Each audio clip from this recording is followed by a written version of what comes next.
Hello, this is Pixel Freak, and I'm doing part 43 of the Final Fantasy Dimensions walkthrough. This is an interesting piece. When we're joining back with Nox's team here, we actually don't...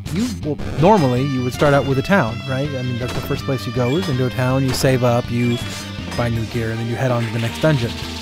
In this piece, they actually throw you into the dungeon before anything else, and to top that off, they put a town in the dungeon. Well, kind of. It's like a little oasis area, so... it's kind of a half town, I guess you should call it. There's some interesting enemies in here. This is actually the first place where you ran into the little cactus guys, cactars. You do have to go back and beat one or two of them a little bit later on, but you don't have to beat any of them right now, and if you find them to be frustrating, you can go ahead and just run from those fights. I think actually there's some other enemies in here too that are a little bit interesting. Anyways, overall it's a pretty easy little area, but it's a little bit, to me at least, it was a little bit nerve-wracking. Just because I knew I didn't have a town to go back to. You have to go forward because there's no way. I mean, what are you gonna do? Walk backwards out of the little desert area and then use a tent?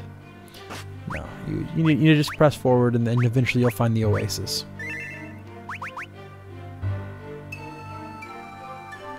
So here it is, Kaklim Desert. And I do the smart thing and heal up first. I recommend you do the same thing. Make sure you have full health and full magic before you come in, and don't be afraid to run from enemies while you're in this, I'm going to call it a dungeon, while you're in this area.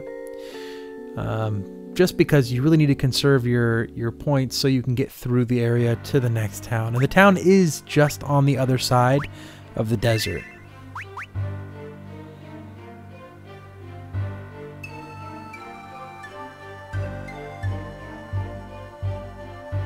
And there you go, free cottage. There's a save spot at the oasis, even though I don't think that there's an inn, but that cottage will come in handy. Once you get to the oasis, you can use that cottage. If I remember correctly, the exit to the desert is not very far after the oasis. So if you don't want to use the cottage, you want to just throw yourself into a tent, that's fine as well. This isn't necessarily a good place to level up. I wouldn't recommend doing that, especially not before you reach the oasis, because... well, you don't have a whole lot of health and magic to go around, mana points, I guess. So if you stay here and level up, you might put yourself into a position where you'll die. It's better to get all the way through this area, get on the other side, go to the town, and then come back if you want to.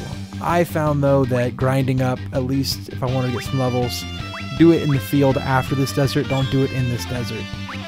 I didn't particularly like the enemies in this desert.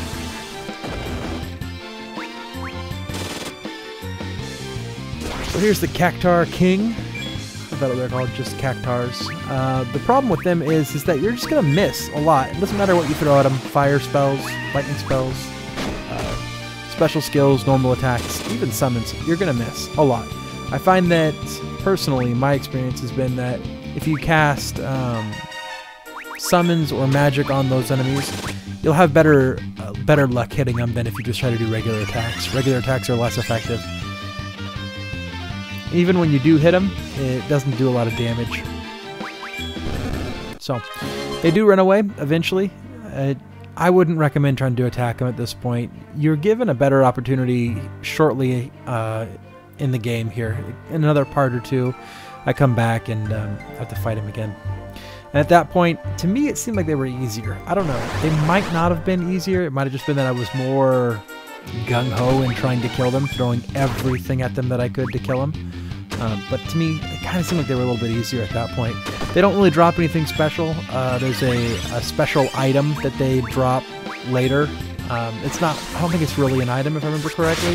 It's just a finishing up piece of a quest. You have to kill a couple of them. It's kind of like a fetch quest from any popular MMO. That's an interesting thing you have to do here in a part or two ahead of this. You have to go back and go through all the... sorry, you have to kill a bunch of different enemies to collect these items to make these people happy. So any interesting mechanic here when you're trying to get all these treasure chests. I'm not sure that I got all of them. I think I did. I do wander around a little bit. You have to pay close attention. I didn't edit the video here to show you the direct right path. I also didn't edit out any of the fights in this video just because I was lazy. But I'm doing commentary for it, so that's kind of weird. Anyways, as you can see, you go down the sand fall. I guess there's sand falls.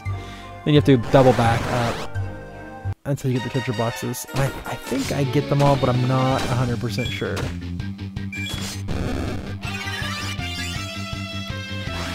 If memory serves correct, the enemies here, most of them you can just attack them and, you know, hit them with, you know, whatever spell you want to with your black mage.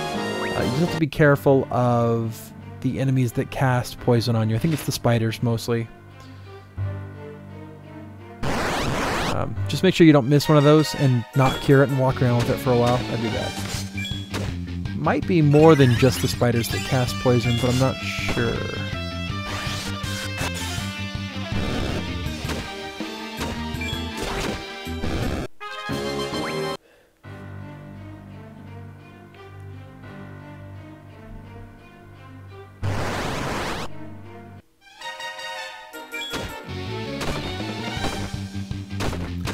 So there you go, you got something that casts blind as well.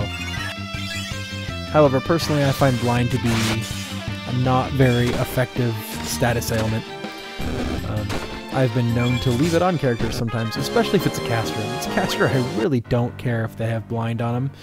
Just like I wouldn't care if silence was on one of my melee characters. It just really doesn't impact them that much, so whatever, leave it there. In this case, with Glaive, I think I just forgot to take it off him. I'll probably get it in the next fight or two. I just get lazy. Auto mode makes me lazy when I play RPGs. It's one of the reasons why in a lot of games I say it's not a cool feature, it's a bad feature. It depends on how it's implemented. In this game it's implemented okay. In Final Fantasy IV for the DS it was kind of similar, only in that one you actually programmed it. So here's the oasis, here's the save spot. Means that we're probably getting pretty close to the other end of the desert. We're at least halfway through.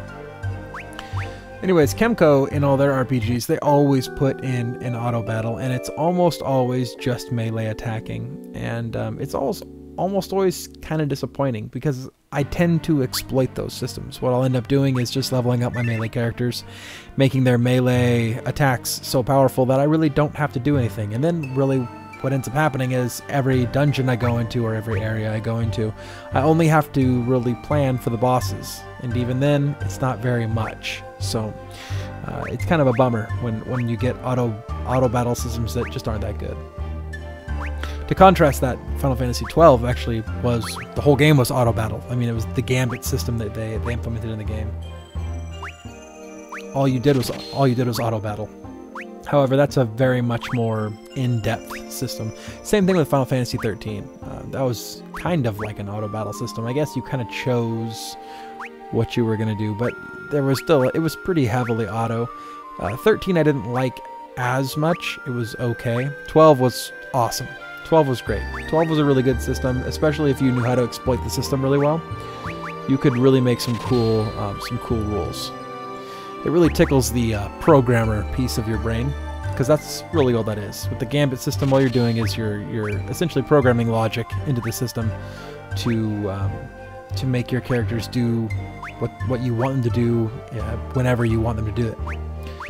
It's kind of cool. It's almost like having a bunch of different types of berserk, because in all the Final Fantasy games, berserk always just makes you attack, right? But with the gambit system, it's like, well, if you're under this particular affliction, then don't attack, cast fire, or something along those lines. You know, if your HP is below 50%, cast cure or cast fire. You can do all kinds of crazy things. So, dead end there. Can't remember how I get around this. Maybe it's go back through there.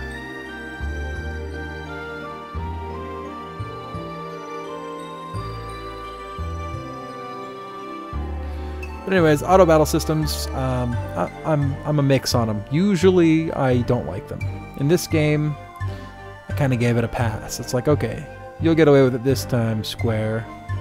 Maybe not this time.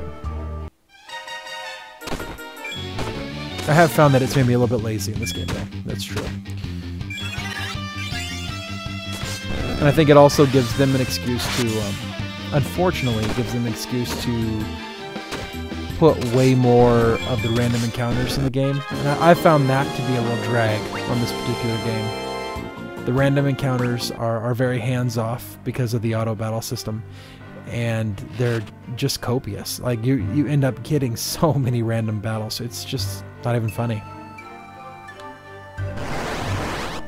I've had times where I ran into one battle, and I get out and I take like 3 steps, 4 steps maybe, and I'll get into another battle. And that's just irritating. I mean, that's like walking through molasses.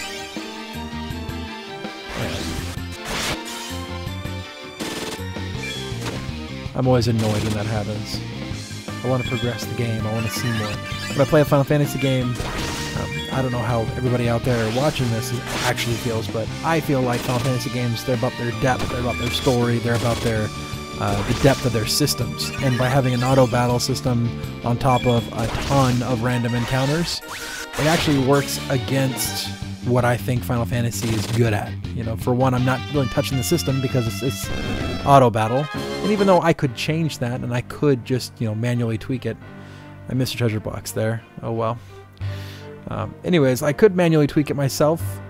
I'm not going to do that because I know that's not the most efficient way to fight through this game. That's not the most efficient way to play through this game. Whether or not I'm getting the most enjoyable experience out of it, that's to be said, I guess.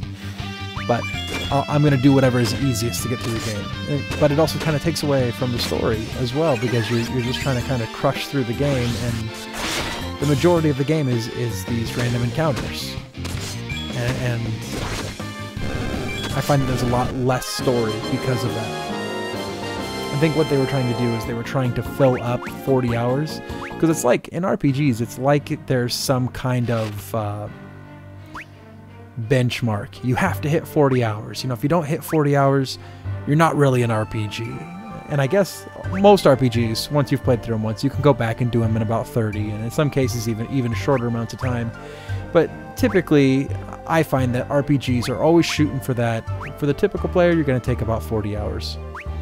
A lot of times I'll take a little bit more time going through and talking to everybody in all the towns, because I'm trying to, you know, scope the whole story and, you know, get a picture of what's really going on. I want to feel like I'm part of the world, not just feel like I'm you know, escaping to it for my quest and that's it. I want to be a part. I want to understand really what's going on.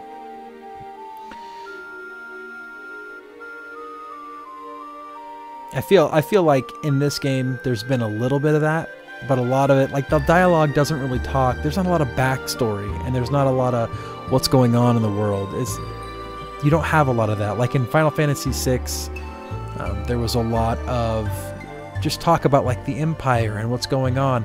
There's all these backstories too. It's like, you know, my cousin's was in this war and he lost his leg and now he's in bed, and then there's the cousin right there and he's been in a coma, or, you know, you talk to these people and a lot of their dialogue has absolutely nothing to do with the story. In this game, it hasn't been like that. Most of the dialogue that I find is either directly related to what you're doing, or it's little foreshadowing or hints about where to go to next. It's not necessarily a bad thing. It's just, it kind of argues for a mediocre RPG as opposed to one that's more in-depth. It takes what's really good about, you know, books like the Lord of the Rings books, where you have this whole world that's being explained to you. Final Fantasy normally encompasses that, and in this game I think it doesn't. Not that I mean to complain about the game the whole time, because I've actually enjoyed this game, but I'd have to say it's not as good, especially when it comes to stories. It's not nearly as good as any of the main Final Fantasy games. So that's it. That's the desert. You will walk into this town, and I will see you on the next video for that. Make sure to like this video, subscribe to the channel, and until next time, this has been Pixel Freak.